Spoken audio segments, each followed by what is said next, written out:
overall, I think we can say part of the economy is doing pretty well or okay, and part of the economy is doing incredibly horribly, and that averages out to something not very good at all. I agree. I mean, the stock market is puzzling. I mean, if you told me at the beginning of the year what would have happened with the pandemic and the economy, number one, I wouldn't have believed it, of course, like anybody else. But right. Number two, I wouldn't have said, oh, the stock market will be up 5% since the start of the year. That's, low interest rates partly explain that.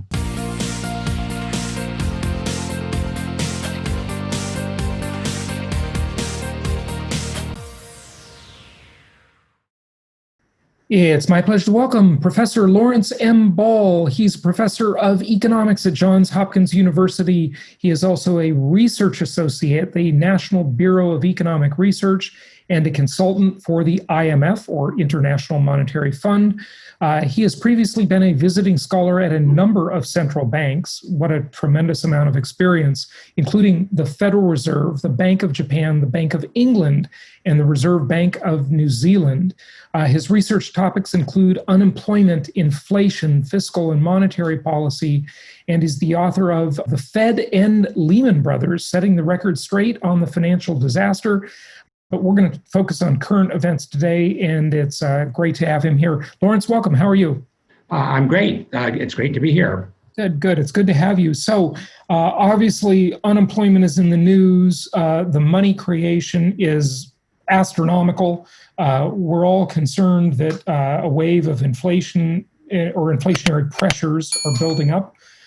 What are your thoughts? Well, I'm actually not so worried about inflationary pressures. I'm worried about a lot of things, as everybody are.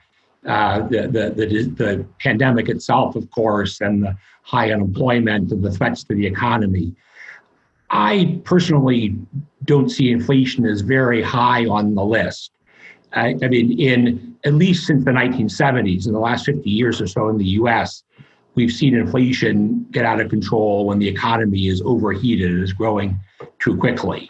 And that's, of course, the last of our problems right now. And we could talk about it. I don't see the increase in the monetary base as necessarily indicating inflationary pressures in the current environment. So you would definitely argue with Milton Friedman if he were here, wouldn't you? So I wouldn't want to argue with Milton Friedman, but I'm not even sure what Milton Friedman would say about the current situation, because it's so unusual with interest rates stuck at zero, and the economy so weak. I mean, normally I think Milton Friedman is very much on the right track that excessive money growth can lead to inflation, but the channels through which it works is that excessive money growth leads the economy to get going too quickly, and then that leads to inflation.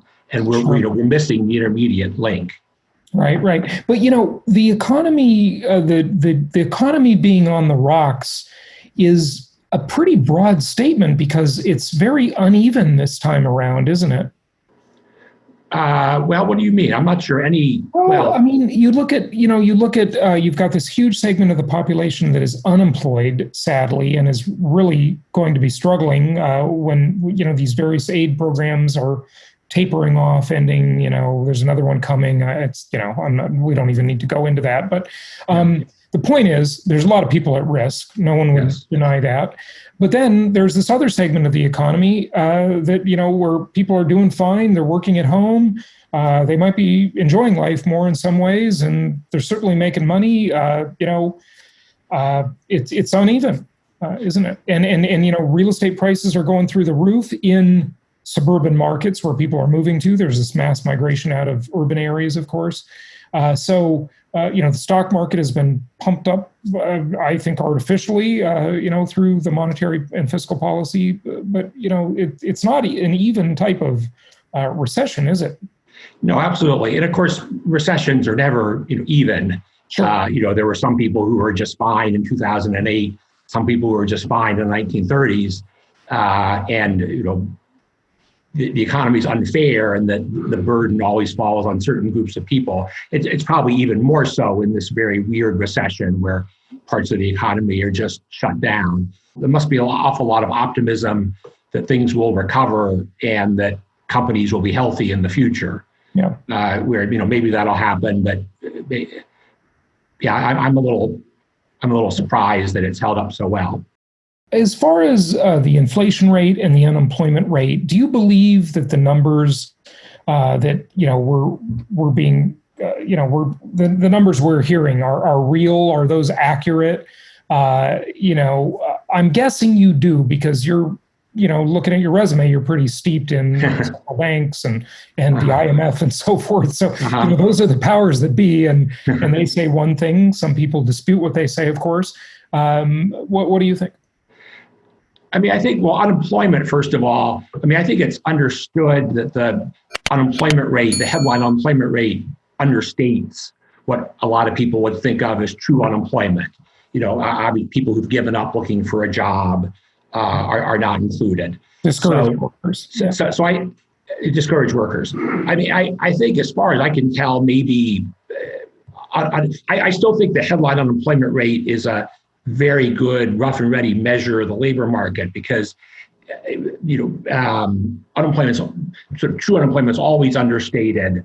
But I think the headline number, so if the headline number is 5%, true unemployment's higher than that. If it's 10%, true unemployment is higher. But it gives you a sense relatively of the labor market, so that it is a benchmark, as long as they don't change the way it's calculated, right? Yes, and I think that's one place where there are very good professional people who are calculating it and doing the best they can. So so now it's really something, of course, you can spin different ways. I was just looking at the numbers before we got on, and the unemployment rate went from 14% in April to 10.2% in July. So if you wanted to, you could say that's amazing progress. We've never had unemployment come down that fast. Or you could say, 10.2% is still worse than it ever was in 2008, 2009. And there's reasons to think it's not going to keep falling. Mm-hmm. So yeah. I think any way you slice it, the labor market is bad. Right. So, and I would agree with you. How about inflation? How about those numbers? Are they, are they in your eyes accurate, or do you think they're under or overstated? So that's where I think I would stick with the powers that be, probably, and say, I think it's measured pretty accurately. If anything, I think, the headline inflation numbers have come in low for several months.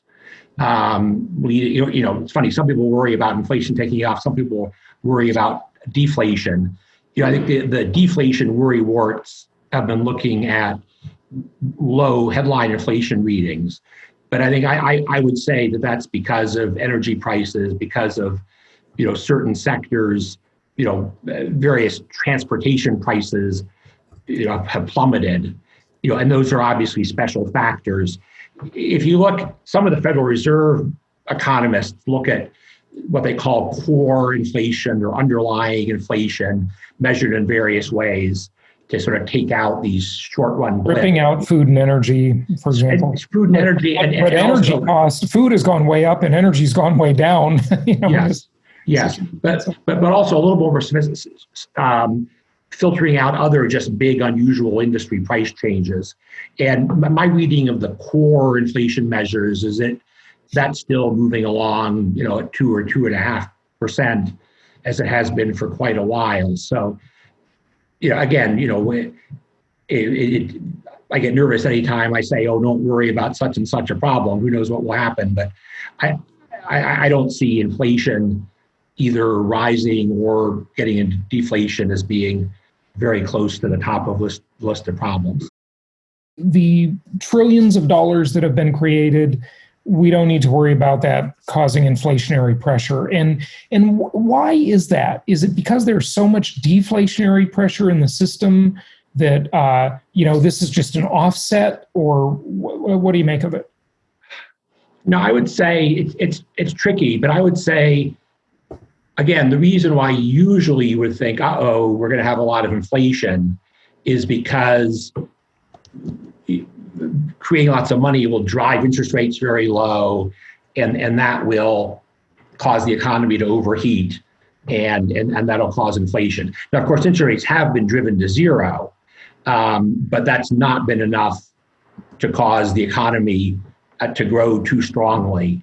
And I guess the jargon to go back to Keynes is the liquidity trap, or the idea that once interest rates are zero, creating more and more money doesn't change interest rates and doesn't really.